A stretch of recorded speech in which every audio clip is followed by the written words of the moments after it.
Good day, Orlando. I'm Tiffany Browne. Thanks so much for joining us this morning. We're following new developments in a statewide search for a missing Jacksonville toddler. This morning, the man who admitted leaving that child in a car just before the toddler disappeared is in jail. Happening now, an incredibly sad story in Orange County to tell you about this morning. A man opened fire on someone he thought had broken into his house. Happening now, cleanup is underway in Lake County this morning. This after strong winds knocked down a big tree and ripped the roof right off of an apartment building. Central Florida's coast is now living up to its reputation as a shark bite hotspot. 2 teenagers are recovering this morning after sharks bit them in 2 different counties Friday. Developing this morning, the FAA says the problem that caused flight delays up and down the East Coast has been resolved. The fallout from the problem was felt in a big way here at OIA, where hundreds of travelers were left with nowhere to go.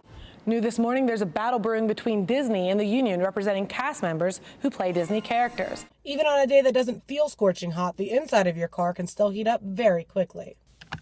And experts say cracking the window really doesn't make that much of a difference. The street sign down on the side of the road still gives evidence of this bizarre crash. The Highway Patrol is investigating a crash between a Brevard County ambulance and an SUV. Take a look, you can see just how bad it really was. It was a very emotional day in court today. It took jurors 8 hours to reach a verdict, but when they did, it was the result the victims and their families had been waiting for. Brianna Campos started sobbing as soon as the first guilty verdict was read. Across the courtroom, Bessman Okafor sat at the defense table looking emotionless as he learned the jury had just found him guilty of first-degree murder, 2 counts of attempted first-degree murder, and armed burglary. I was very happy with the outcome. Okafor shot Brianna Campos, her brother Remington, and their roommate Alex Zaldivar as they lay face down on the floor of their home. Brianna and her brother survived that 2012 attack and testified about the bloody home invasion that took Zaldivar's life. We asked her and her brother if this guilty verdict will help them move forward. It's hard to say that right now. It's been 3 years and no. But I'm hoping this, from now on, I can only have happy thoughts about it. I'm glad to hear the verdict, but I'm waiting to see what holds tomorrow. The sentencing phase begins tomorrow, and since this is a death penalty case, Brianna and Remington Campos will be testifying again. They know it won't be easy, but they say they're willing to do it in hopes of getting a sentence that they and Zaldivar's family feel matches the crime. Peace of mind, knowing that we could put Bessman to death as well and give him the fear we felt.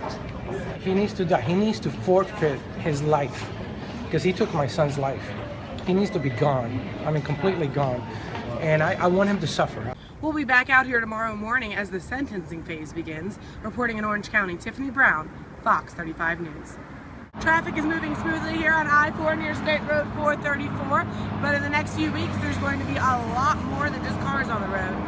There's going to be a lot of construction workers too. You're going to see utility relocation work, you're going to see drainage work, you're going to see a lot of work behind barrier walls. And you're going to see traffic slow down as construction crews build bridges, interchanges, and toll lanes between State Road 434 and Kirkman Road. Lorene Bobo is managing the I-4 Ultimate project for the Florida Department of Transportation. We talked to her about what drivers can expect during the 6.5 years of road work. We're going to completely reconstruct an interstate for 21 miles and keep traffic moving throughout. In most cases, affected lanes will stay open from 5 a.m. until 10 at night. You may see some long-term lane closures throughout the project, but generally speaking, you're going to have the same number of lanes today as you will throughout the project. Transportation officials say it's important for drivers to start planning now. That way they're not surprised when they're behind the wheel and those changes start rolling out. Drivers can sign up for alerts at myfoxorlando.com to stay on top of all of those changes. Reporting in Seminole County, Tiffany Browne, Fox 35 News. If you and the family are heading out for Disney, you'll want to leave the selfie stick at home. That's because the theme park has just banned the device at all of their parks. Disney tells us starting today, when security checks bags at guest entrances, selfie sticks will not be allowed. You can either check them there or head back to your car and put them away. The new rule is posted online. There are also reminders around the parking lots and resorts. Disney says the ban is due to safety concerns. Selfie sticks have already been banned from rides at Disney, and rule breakers have caused attractions to be shut down for up to an hour at a time. We asked park guests what they think about this new rule. Well, everybody's overall safety is paramount, so if it needs to be banned, then it needs to be banned. I don't think it's fair. The kids love the selfie sticks. My granddaughter, she has one, and it's like... So from now on, you'll have to skip the selfie stick and go the old-fashioned route by sticking out your arm or just asking a friend to take a picture for you. We did check around. Universal is still allowing selfie sticks inside the park, but they tell us they are not allowed on the attractions.